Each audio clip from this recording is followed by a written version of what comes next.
Bonjour à tous et bienvenue à cette conférence qui a pour thématique aborder le marché du travail, qui est une, je dirais, des composantes incontournables dans le cadre d'un projet d'immigration vers le Canada. Comment ça se passe pour faire un curriculum vitae aux normes canadiennes, comment faire la lettre de présentation, comment se passe l'entrevue d'embauche, comment avoir accès au marché caché de l'emploi, faire du réseautage à la canadienne et quelques ressources et quels sont les outils qui sont disponibles justement pour faire cette recherche d'emploi. Donc ça, ce sont les thématiques, les points qui seront abordés au cours de cette présentation, pendant laquelle nous avons 3 intervenants qui vont pouvoir partager leur expertise et leurs compétences sur ces différents points. Donc je les laisse se présenter. Donc à vous messieurs pour vous présenter. Ok. Donc, bonjour à tous, Johan Lamoli, donc je suis gestionnaire du programme d'immigration économique à la Société de développement économique de la Colombie-Britannique, donc c'est un grand titre. Mais donc c'est ça, on est sur la côte ouest canadienne. Donc bonjour, moi c'est Ghislain Le Tourneau et je suis agent en immigration, recrutement et employabilité au Conseil de développement économique des territoires du Nord-Ouest du CDE-TNO. Et donc comme le titre indique, je vis au territoire du Nord-Ouest, donc c'est entre le Yukon et le Nunavut au nord de l'Alberta. Bonjour, Fabrice Huguet, je travaille pour Pôle emploi, Mobilité internationale, donc service public de l'emploi en France. Merci. Pour ma part, moi, mon nom est Caroline Decloé et je représente le service d'immigration de l'ambassade du Canada en France. Donc, je travaille pour IRCC, Immigration, Réfugiés et Citoyenneté Canada. Donc, sans plus tarder, nous allons rentrer dans le vif du sujet et vous parler de par quoi commencer pour faire une recherche d'emploi au Canada, et notamment au travers du curriculum vitae. Donc, Fabrice, comment ça se passe? Qu'est-ce que c'est le curriculum vitae à la canadienne? Alors on va laisser prendre quelques instants aux personnes qui nous regardent et aux personnes qui sont dans cette salle pour qu'elles sortent un CV français et qu'elles puissent annoter celui-ci au travers donc, des commentaires que nous allons faire aujourd'hui. Alors, premier point sur le CV canadien qui va différer du CV français que l'on connaît chez nous, c'est qu'on ne va pas mentionner d'éléments portant à discrimination. Donc dans votre état civil, vous allez éviter de mentionner votre âge, de mettre une photo. Si le recruteur ou si vous souhaitez montrer votre photo au recruteur, vous pouvez pointer vers votre profil sur les réseaux sociaux de type LinkedIn par exemple. Sur les CV canadiens, il faut aussi le construire par rapport à l'œil du recruteur et se poser les questions que va se poser le recruteur. Ça veut dire qu'on va avoir un outil qui va être beaucoup plus précis, beaucoup plus pragmatique, beaucoup plus concret que ce qu'on va connaître en France. Alors un CV canadien, ça peut faire plusieurs pages, ce n'est pas un problème. Classiquement, il va exister 2 types de CV. Un CV de type antichronologique sur lequel on va mentionner ses expériences professionnelles des plus récentes aux plus anciennes. On va mettre en avant et détailler, si on a une longue expérience professionnelle, ses expériences, par exemple les 10 dernières années ou les 5 dernières années, on va vraiment détailler celles-ci, on peut être plus succinct sur les autres.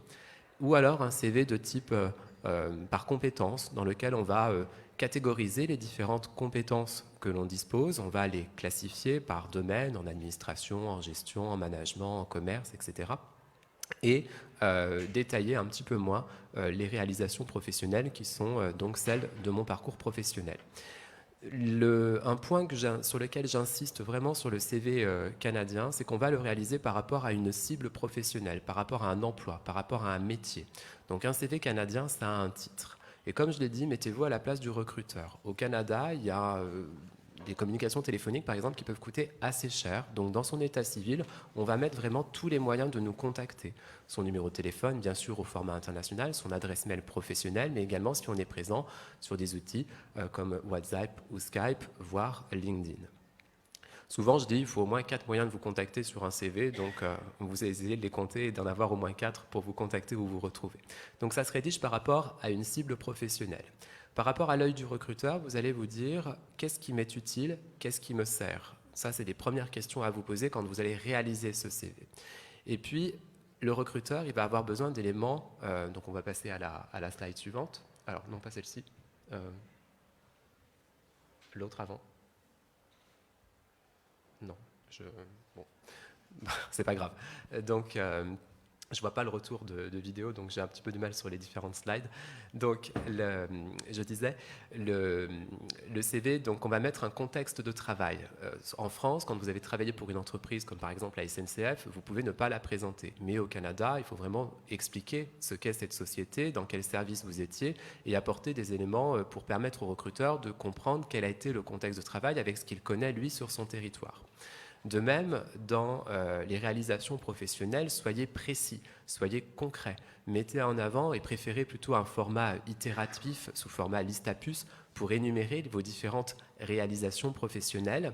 Et posez-vous la question, outre les CV français sont souvent trop descriptifs, donc posez-vous la question de quelles sont mes réalisations professionnelles que je peux mettre en avant dans mes différentes expériences. Ou de répondre à cette question, si on n'avait à retenir de moi qu'une seule ou deux réalisations professionnelles concrètes, qu'est-ce que je pourrais mettre en avant dans ces différentes expériences? Donc le CV canadien est un élément qui est beaucoup plus concret. Sur le CV canadien, on peut le réaliser dans 2 langues, en anglais ou en français. Tout dépend de la province dans laquelle vous allez candidater. Habituellement, on conseille de réaliser un CV dans la langue de l'offre d'emploi, mais dans certaines situations où il vous est demandé par exemple un niveau de français courant ou un niveau d'anglais courant, vous pouvez opter, comme le fait l'ambassade dans ses communications, sur un outil qui est bilingue et si possible dans un seul et même fichier. Dans mes expériences, je fais attention aussi aux détails, c'est-à-dire que quand je mets un élément chiffré, un budget, j'oublie pas qu'ils ne connaissent pas l'euro, ils sont en dollars canadiens, donc je fais la conversion. Si j'ai à mentionner des surfaces ou des distances, à ce moment-là, pareil, je vais convertir en système empirique les différentes, en système impérial, pardon, je vais convertir ces éléments. Et puis, je pense aux mots-clés. Un mot-clé, ça peut être un produit, ça peut être un client, ça peut être un logiciel. Donc, je vais les mentionner réellement, les mettre en avant sur mon CV. Sur les expériences, quand vous parlez de vos expériences professionnelles, vous pouvez valoriser toutes vos expériences professionnelles, y compris vos expériences bénévoles ou associatives. Sur un CV, je ne mentionne pas si j'étais bénévole, si j'étais en CDI, en CDD, en mission d'intérim. Le recruteur ne va pas s'intéresser à ça. Il va réellement s'intéresser aux compétences, aux réalisations professionnelles, à tout ce que j'ai pu obtenir en termes de qualification, que ce soit des compétences techniques, voire des qualités professionnelles. Donc c'est ça que je dois lui mettre en avant. Et mon engagement bénévole, mon engagement associatif peut me permettre de valoriser quelques traits, par exemple, de ma personnalité. On va appeler ça des soft skills, notamment. Au niveau de vos expériences, une partie que les candidats oublient, c'est également d'être précis dans les périodes d'emploi. Au Canada, vous allez présenter vos périodes d'emploi mois, année, plutôt que de chercher à cacher une période de chômage, par exemple, en mettant uniquement les années. Donc, soyez vraiment précis sur ces éléments. Et comme vous pointez vers votre profil LinkedIn sur lequel vous avez mis vos expériences par mois, année, ce n'est pas forcément la peine d'essayer de lisser cela sur votre CV. Ce n'est pas ce que va regarder le recruteur canadien. Il va vraiment s'intéresser à vos compétences et à vos réalisations professionnelles que vous laissez mentionner, transparaître sur votre CV. Une partie également qui est à reprendre souvent sur les CV français qui veulent partir au Canada, des Français qui veulent partir au Canada, c'est la partie formation. Aujourd'hui, je vous l'ai dit, mon CV il est construit par rapport à une cible professionnelle, par rapport à un recruteur. Donc je vais lui mettre vraiment les diplômes que j'ai obtenus qui sont en lien avec ma cible professionnelle. Alors certes, je peux comprendre dans certains CV que des personnes mettent en avant une scolarité anglophone, par exemple. C'est intéressant, donc là ça me sert, je le mets. Mais si j'ai eu une scolarité classique, ce n'est pas forcément la peine de le mettre et je vais pouvoir détailler cette partie ainsi que les composantes de mes formations sur mon outil LinkedIn, par exemple. Et puis, je vais pouvoir donner également sur la formation la correspondance des diplômes que j'ai obtenus au sein donc, du Canada pour, là encore, permettre au recruteur de comprendre quel est aujourd'hui le niveau d'études que j'ai atteint dans ces référentiels qu'il connaît, lui, au niveau scolaire. Je pense que j'ai fait le tour sur le CV, je vais bien penser au titre, mais il y a une partie que j'ai oubliée entre le titre et vos expériences, c'est votre pitch de présentation. C'est un peu la seule partie que vous allez rédiger sur votre CV, c'est la partie qui va planter le décor. C'est dans cette partie que vous allez, entre guillemets, parler de vous, que vous allez mettre en avant le bon ou la bonne professionnelle que vous êtes, et vous allez non pas mettre en avant que vous êtes diplômé, mais vous allez mettre en avant que vous êtes qualifié, que vous avez des expériences et que vous pouvez donc raconter votre projet. Je vous invite à regarder ou à assister, si vous n'avez pas eu le temps de le faire, le replay de la conférence sur le pitch. C'était vraiment très intéressant et vous pourrez vous permettre au travers de ce pitch qui était plutôt à l'oral de trouver un petit écrit en quelques lignes à mettre en avant sur votre CV. Voilà. Alors on voit différents exemples de CV qui ont pu être réalisés. Et puis sur l'une des slides, vous avez la classification nationale des professions qui est mentionnée, qui peut vous permettre, puisqu'il y a des appellations d'emploi qui sont présentes dessus, donc ça vous permet aussi de retrouver les bonnes appellations de vos emplois et d'éviter des incompréhensions de vos fonctions ou de vos qualifications professionnelles. Vous allez retrouver également des éléments pour décrire vos activités ou décrire les activités déjà avec un vocabulaire canadien. Et puis la CNP, c'est un outil qui est bilingue. Donc ça peut me faciliter mon travail de traduction d'un CV, par exemple, en convertissant en anglais. Je vais avoir le bon verbatim, les bonnes expressions qui seront à utiliser donc en anglais. Voilà. Alors peut-être que Ghislain et Johan ont des éléments à compléter par rapport au CV. Merci. Moi, je voudrais juste ajouter quelque chose. C'est après le profil, c'est d'ajouter justement ces compétences en mots-clés. Donc un profil, c'est vraiment 5 lignes pour vous vendre. Et ensuite de mettre les compétences en mots-clés. Donc vous pouvez en mettre 6 ou 7. Un employeur va regarder en fait le premier tiers de votre CV. Donc il va regarder vos noms, prénoms, adresses, comment vous contacter, et ensuite votre profil et vos compétences. C'est là où il va passer plus de temps. Donc c'est vraiment important, c'est vraiment accrocheur. Et c'est là où en fait faut vous démarquer, faites la différence sur ça. Super. Donc, moi, j'aimerais ajouter un autre point là-dessus. Lorsque vous appliquez, justement, vous préparez votre CV, de bien faire attention, d'adapter votre CV vraiment au poste pour lequel vous appliquez. Et voilà, donc utilisez la description de poste parfois pour essayer de retrouver des mots-clés dans votre CV par la suite. Et également aussi, faites attention à la langue que vous utilisez, dans le sens, si vous appliquez pour un poste qui va être en anglais, assurez-vous que vous faites votre CV en anglais et non d'envoyer un CV en français, parce qu'à ce moment-là, vous perdez toutes vos chances d'être au moins admis par la suite pour un entretien d'embauche. Merci. Donc, quelques je dirais, pistes pour faire un CV aux normes canadiennes. Qu'en est-il de la lettre de présentation, Fabrice ? Alors, tout comme sur le CV, vous allez faire attention à l'orthographe, déjà sur la lettre de présentation, donc relisez-vous, c'est très important. Et effectivement, pour capter l'attention du recruteur, pensez bien aux mots-clés. Et puis certains, pour compléter sur le CV toujours, certains recruteurs utilisent des ATS pour rechercher des mots-clés dans vos CV, donc pensez bien à les écrire plutôt qu'à mettre, par exemple, quand vous maîtrisez certains logiciels, des petits pictogrammes, plutôt préférez de les écrire. Donc une lettre de présentation, c'est beaucoup plus simple qu'en France. C'est un exercice qui est un petit peu moins littéraire qu'en France. On va s'apparenter à ce qu'on peut connaître en Europe, des cover letters par exemple au Royaume-Uni. Donc c'est un outil qui est plus simple. On fait attention au fond et à la forme. C'est-à-dire qu'on ne va pas avoir un outil qui va être trop condensé, trop plein de texte. On va avoir quelque chose qui va plutôt être aéré. Alors bien entendu, vous avez des exemples qui vont être passés dessus. Il va y avoir toujours 3 parties. Vous, je, nous. Donc on va essayer d'avoir ce rythme. On va privilégier des phrases simples et des temps simples, passé, présent, futur. Pourquoi ? Parce que cet outil, vous allez pouvoir l'écrire en français ou en anglais.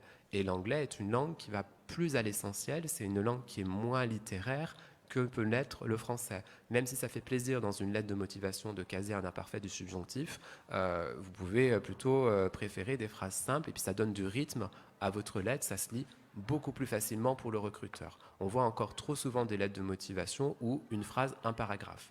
Donc pensez à cela. Vous, je, nous. Si vous êtes référé de la part de quelqu'un, c'est intéressant également de le mettre dans cette lettre de présentation. Si vous avez, donc pour accrocher l'attention de votre recruteur, si vous avez par exemple également lu un article le concernant dans l'actualité, donc pour cela vous avez le site de Guichet Emploi, Informations sur le marché du travail qui va vous donner quelques actualités, de même dans les lectures que vous avez pu avoir, les veilles que vous avez pu avoir pour le Canada, si vous pouvez mettre en avant des éléments d'actualité, là encore ça montre que vous vous intéressez au Canada et ça vient apporter au recruteur des éléments sur votre projet canadien. Vous pouvez cocher souvent toutes les cases au niveau technique, au niveau professionnel, mais si votre personnalité ne correspond pas à ce qu'attend aujourd'hui un recruteur, ça peut être assez difficile de le convaincre.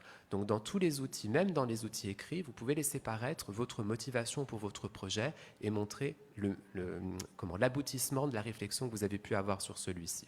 Donc en citant un article d'actualité, ça montre que vous vous intéressez à l'actualité du Canada et à l'actualité de l'entreprise. Ce qui est souvent difficile à faire pour les recruteurs, pour les candidats, c'est le nous.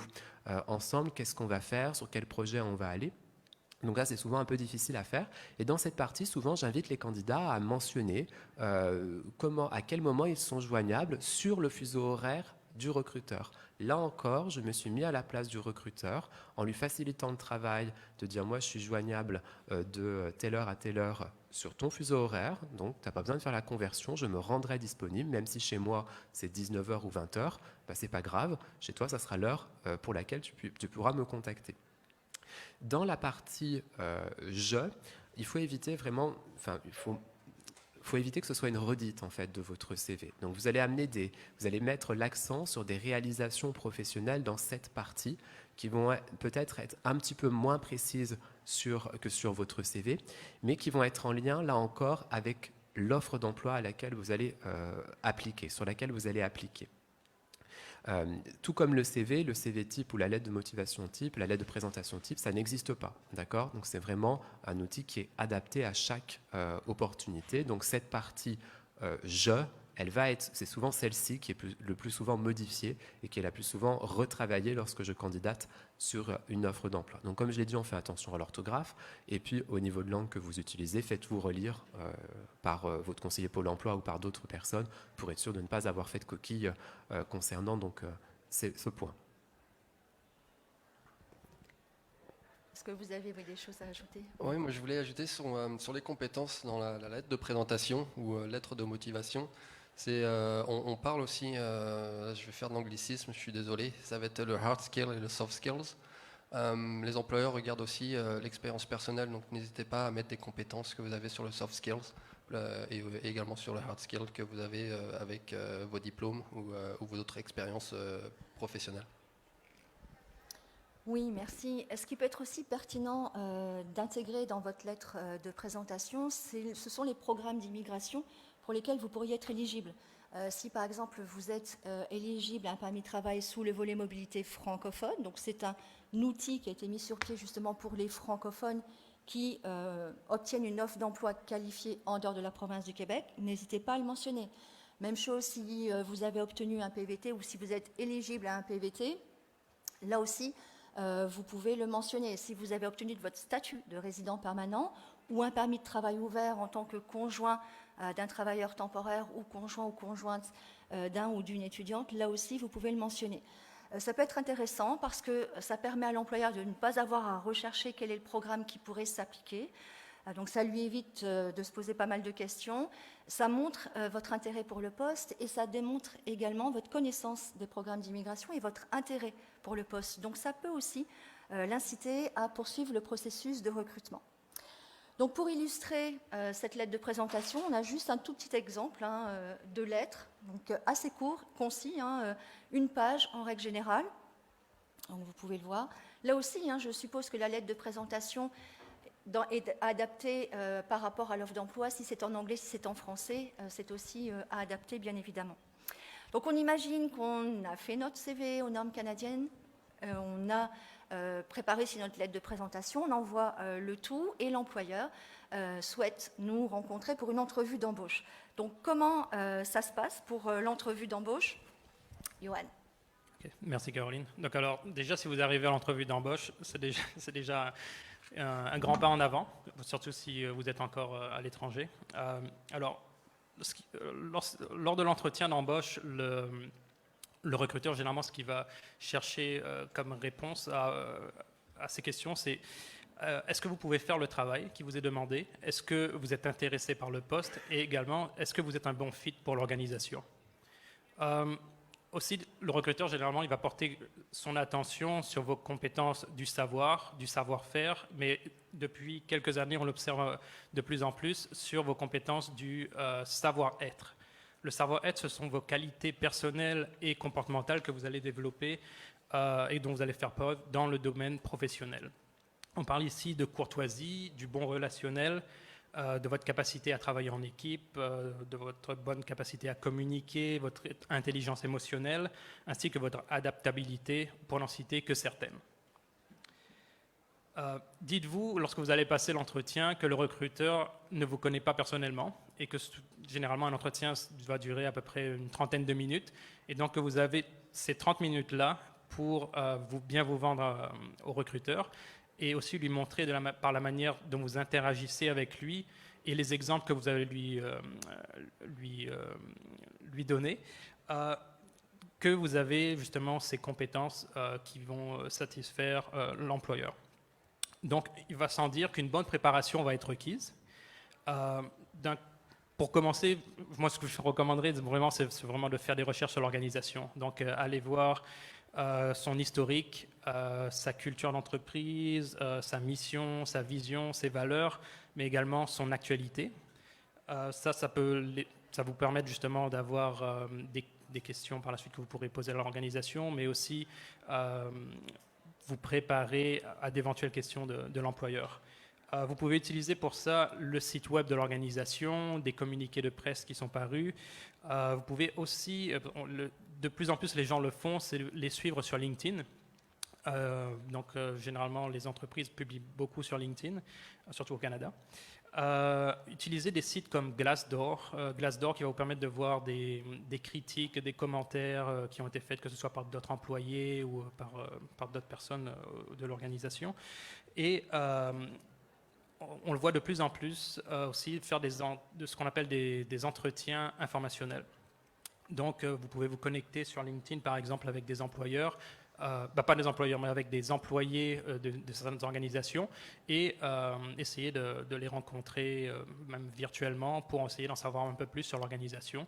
Et peut-être que par la suite, ces personnes peuvent devenir des références pour vous, pour l'employeur. Comme je le mentionnais pour le CV, servez-vous aussi de la description du poste pour vous préparer à l'entretien. Donc, réfléchir à l'avance aux questions qui pourront vous être posées. Vous pouvez donc lister des exemples de situations qui vont illustrer vos compétences et vos forces. Un employeur peut également vous demander, ça c'est souvent la question piège, c'est quelles sont vos faiblesses. Et souvent, il faut utiliser des faiblesses qui ne sont pas nécessairement des faiblesses, mais sur lesquelles vous pouvez travailler, et donc vous pouvez montrer à l'employeur que vous savez comment travailler sur certains aspects que vous ne maîtrisez moins bien, et donc en faire une force par la suite. Vous devez aussi lister vos réalisations. Toujours, au lieu de manquer d'idées lors d'un entretien, on est mieux d'en avoir plus que pas assez. Et par exemple aussi des difficultés que vous avez rencontrées par le passé et comment vous les avez surmontées. Un autre point important, ce serait de préparer un elevator pitch de 30 à 45 secondes. Généralement, ce point-là va être utilisé au début de l'entretien, lorsque le recruteur va vous demander parlez-moi de vous. Donc, vous devez... qu'est-ce que vous allez dire de vous à l'employeur en commençant l'entretien. Donc, il faut que ce soit une accroche, que ce soit vendeur pour vous. Et donc, profitez de ces 30 à 45 secondes pour justement faire bonne impression. Voilà, comme je le mentionnais encore également pour le CV, préparez l'entretien dans la langue de la description du poste. Là où les langues, si le poste mentionne qu'il cherche un candidat bilingue, préparez-vous à répondre à des questions en anglais et des questions en français. Ça, c'est typique, vous allez sûrement tomber là-dessus. Préparez-vous aussi à répondre à des questions qui vont porter sur votre expérience professionnelle, votre formation, ainsi que votre personnalité. Généralement, ça va être par le biais de mise en situation. À la fin de l'entretien, le recruteur va généralement vous laisser une période de questions. Donc, profitez de ce moment-là pour montrer que vous avez fait des recherches. Donc, vous pouvez poser des questions pour en apprendre davantage sur l'organisation ou sur les tâches qui vont vous être demandées, pour manifester votre intérêt pour l'emploi, mais également pour connaître les prochaines étapes et les échéances du processus de recrutement. Si vous appliquez pour un poste réglementé, lors de l'entretien, il est bien de se préparer et donc de prendre connaissance avant l'entretien des règles qui encadrent votre profession. Vous devez aussi, je vous recommanderais fortement, être ouvert en fait, aux possibilités d'occuper un poste qui serait peut-être un peu en deçà de ce que vous avez fait dans votre pays d'origine.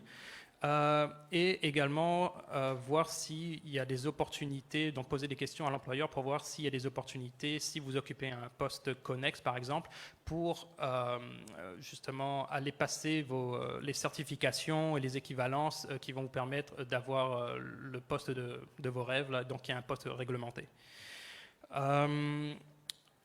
Vous pouvez préparer également aussi des questions sur comment se passe la profession au Canada, parce qu'il va sûrement avoir des différences entre la manière d'exercer cette profession au Canada et comment vous le faites dans votre pays d'origine.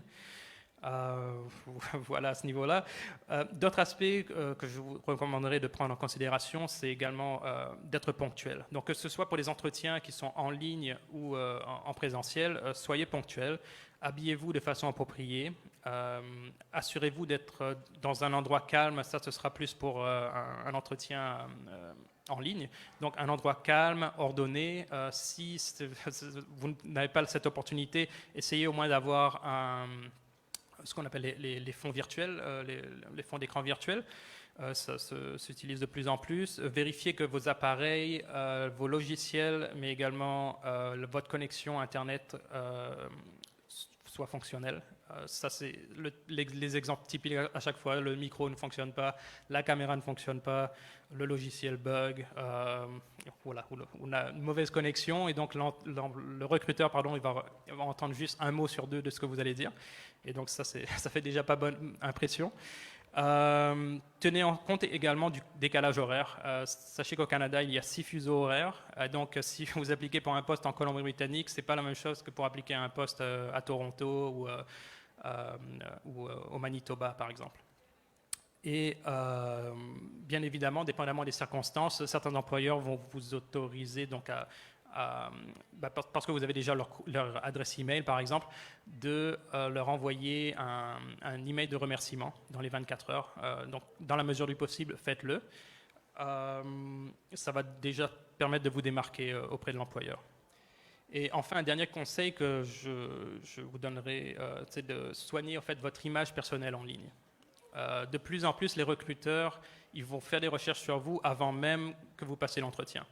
Donc, si vous avez, je sais pas, des photos de fêtes ou je sais pas sur les réseaux sociaux, assurez-vous d'avoir soit des accès limités pour que pas n'importe qui puisse y accéder, mais surtout faites en sorte que vous ayez une image professionnelle qui soit renvoyée de vous-même lorsque quelqu'un cherche votre nom en ligne.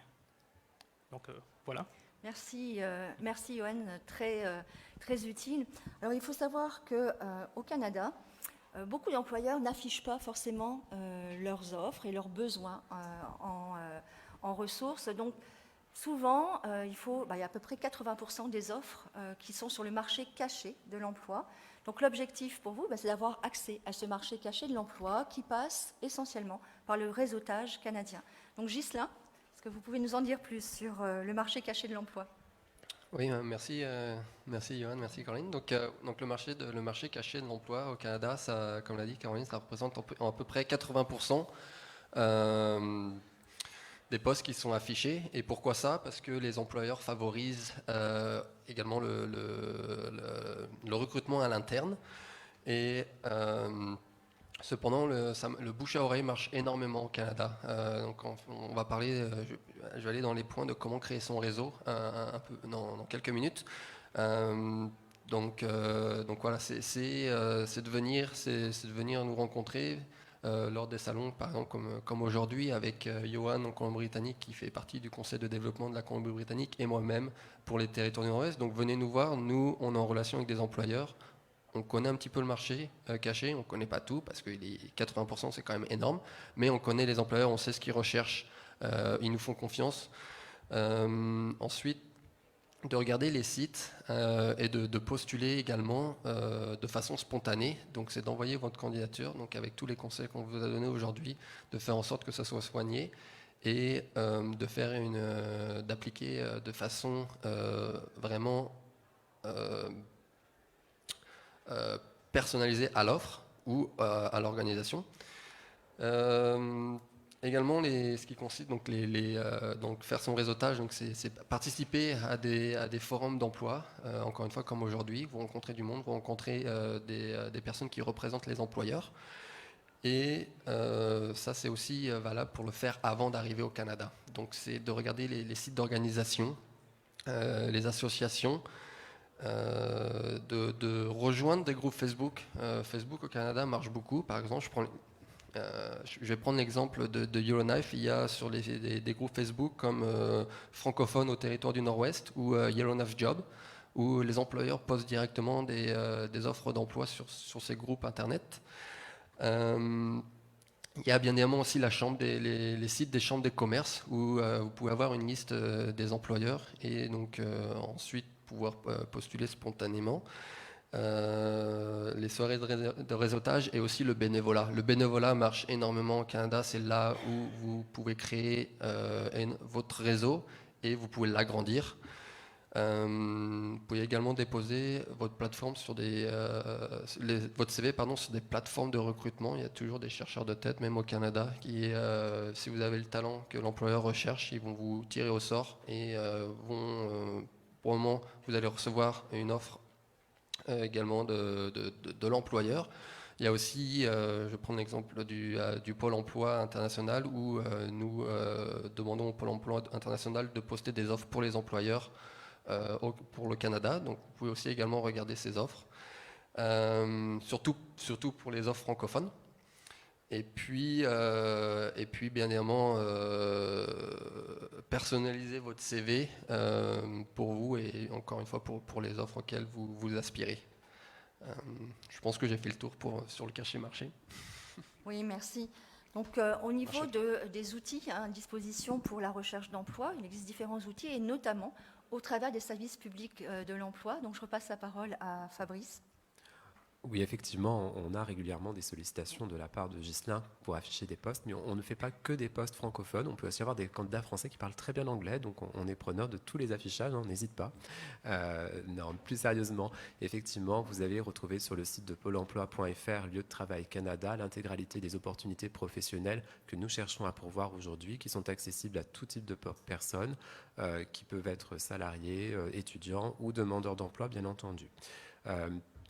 Pôle emploi Mobilité Internationale, ce sont une soixantaine de conseillers qui interviennent sur toute la France et qui accompagnent essentiellement des demandeurs d'emploi dans leurs projets de mobilité au travers donc, de services qui ont fait le choix avant la Covid d'être 100% digitalisés, donc des conférences thématiques, des lives spécifiques par exemple sur les systèmes financiers canadiens, etc., des lives de réseautage, des lives également concernant tout ce qui va être la méthodologie de recherche d'emploi. Et puis des ateliers plus le CV en anglais, plus classique, hein, comme le CV en anglais par exemple. Vous avez également retrouvé nos services pour toute personne qui a un projet de mobilité dans le site pôle emploi.fr. Il vous suffit de cliquer sur menu qui se situe en haut à gauche de pôle emploi.fr et en cliquant dessus, vous avez une partie mobilité internationale avec donc une actualité, des actualités, mais également un outil qui s'appelle mon parcours d'information, travailler à l'étranger. Et au travers donc des petits espaces que vous allez retrouver dessus, vous allez avoir des réponses à vos questions sur comment je prépare mon départ, comment je sécurise mon retour et où je cherche des offres, quels sont les conseils de Pôle emploi qui peuvent être donnés. Et puis, encore pour toute personne qui a un projet de mobilité internationale, vous allez retrouver sur emploi-store.fr dans l'univers international plus de 60 même 70, je crois, petits outils qui vont vous être utiles pour travailler sur votre projet de mobilité. Donc, ça peut être des serious games, comme Demain je partir travailler au Canada, qui vous permet donc de travailler. C'est vraiment du premier niveau d'information, c'est accessible 7 jours sur 7, mais c'est des outils qui sont très utiles, notamment concernant donc les sites utiles qu'on va conseiller. Tout à l'heure, Ghislain parlait de Facebook. Il y a d'autres outils également pour rechercher un logement, pour s'informer sur le système bancaire, sur la fiscalité au Canada, et vous allez les retrouver sur ces outils.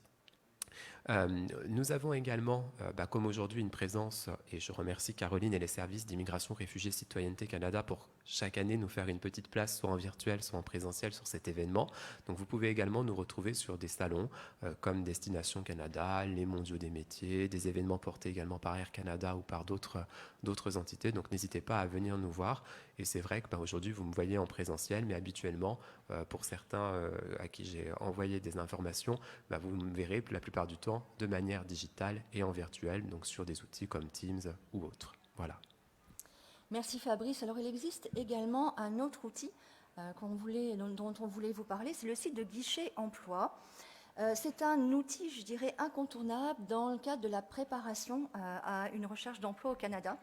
C'est un site qui peut vous donner pas mal d'informations, notamment sur comment faire un CV canadien, comment se préparer à une entrevue d'embauche. Donc différents outils, différentes pistes pour vous aider à mieux vous préparer et vous outiller dans la rédaction d'un CV, dans la rédaction de la lettre de présentation. Également, ce site de Guichet Emploi vous permet d'identifier toutes les offres d'emploi qui ont été postées par les employeurs canadiens et qui permettent, là encore, de pouvoir déterminer les opportunités d'emploi que vous pourriez avoir dépendant des différentes provinces et territoires. Donc c'est là aussi un excellent moyen de connaître l'actualité du marché du travail canadien, puisque vous pouvez indiquer votre profession, choisir une province, voire même une ville, et vous pourrez lister toutes les offres d'emploi qui ont été postées par les employeurs canadiens dans la profession que vous avez mentionnée. Donc là aussi, ça permet vraiment, je dirais, d'identifier ces opportunités. Également, le site de Guichet Emploi vous permet de voir quels sont les secteurs d'activité qui sont les plus en demande.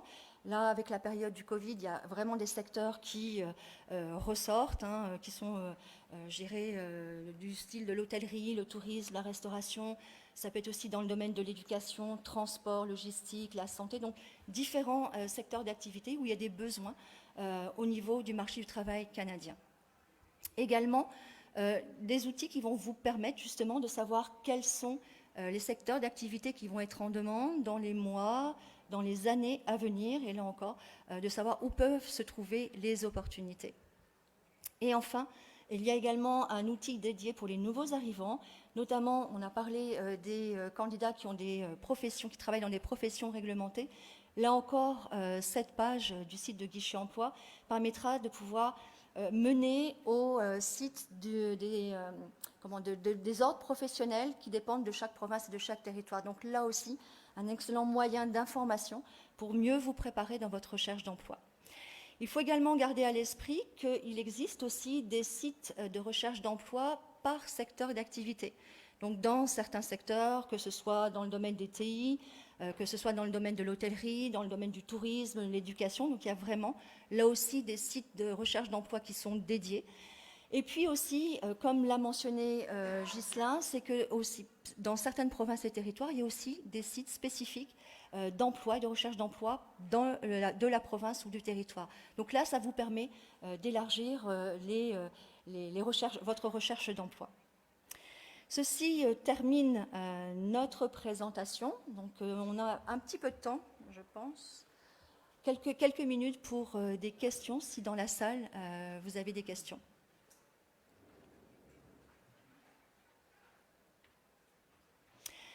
Vous allez pouvoir revoir cette présentation, cette conférence en replay. Pour tous les candidats inscrits sur la plateforme Destination Canada, vous pourrez accéder à ce replay à partir du 2 décembre et jusqu'au 31 mars 2023. Est-ce qu'il y a une question dans la salle? Il y avait une question. Est-ce qu'on peut passer un micro pour que les personnes qui sont aussi en ligne puissent entendre?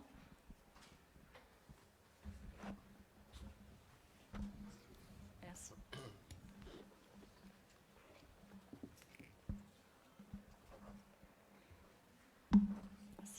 Oui, vous avez parlé tout à l'heure par rapport au diplôme.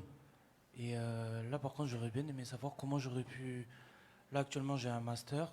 Et comment je peux savoir que ce master-là est, par exemple, bien reconnu au Canada?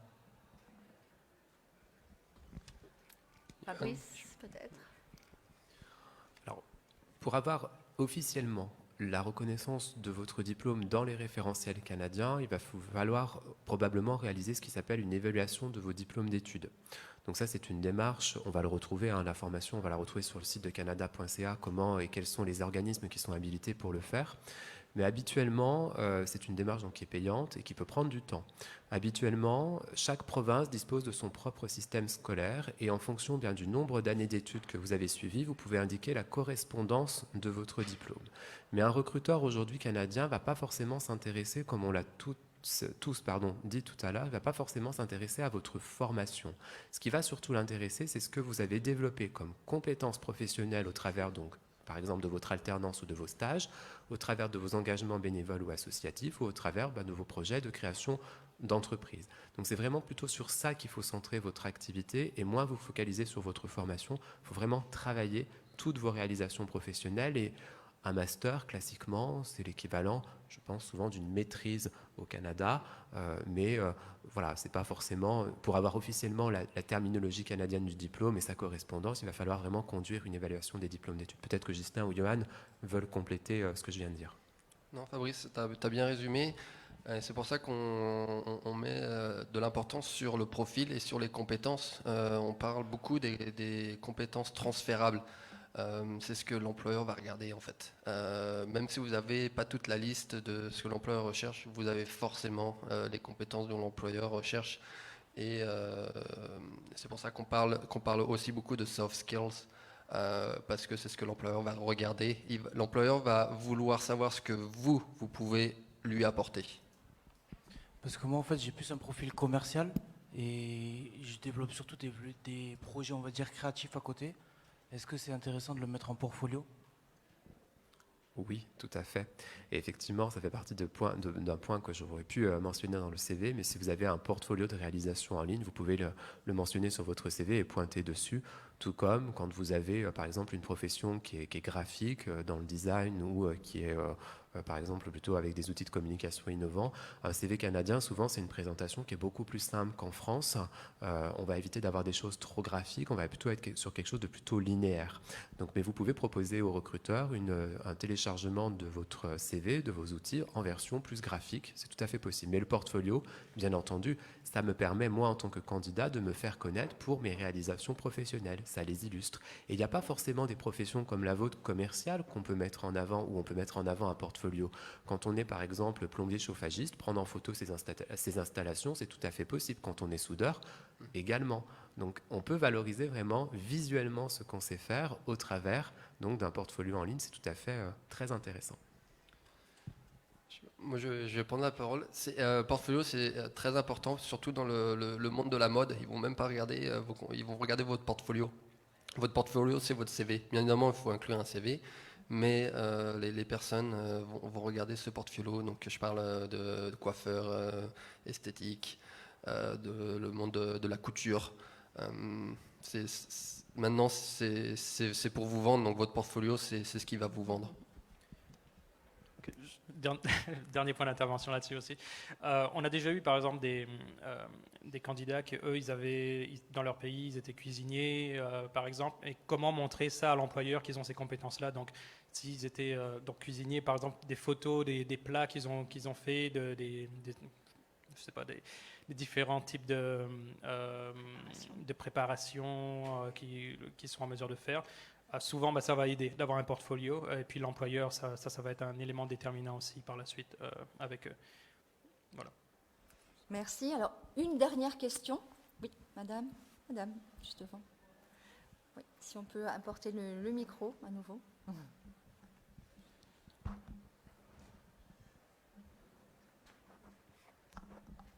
Dans le processus de recrutement, surtout en ligne, en virtuel depuis l'étranger, est-ce qu'il est courant dans le processus de recrutement au Canada d'avoir plusieurs étapes ou de pouvoir avoir plusieurs rendez-vous prévus ?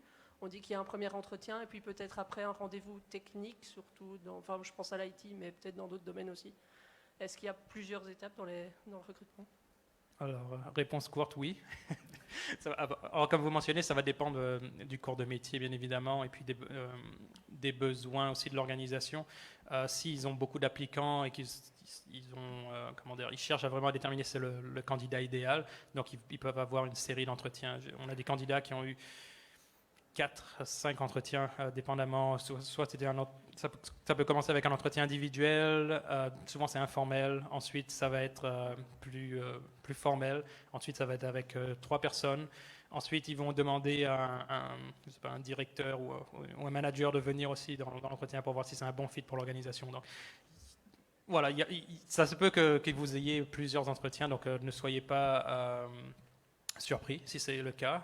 Même peut-être des entretiens de groupe. Alors, en ligne, j'en ai pas vu encore, mais ça se peut que ça existe, cette manière-là de le faire. Donc, ça va dépendre vraiment des organisations. Oui, puis il peut y avoir aussi l'entretien pratique en fait. Donc ça, c'est une fois que vous êtes sur place, ou si vous avez par exemple un permis de travail ouvert et que vous êtes ou résidence permanente, l'employeur peut vous faire un entretien comme on le connaît.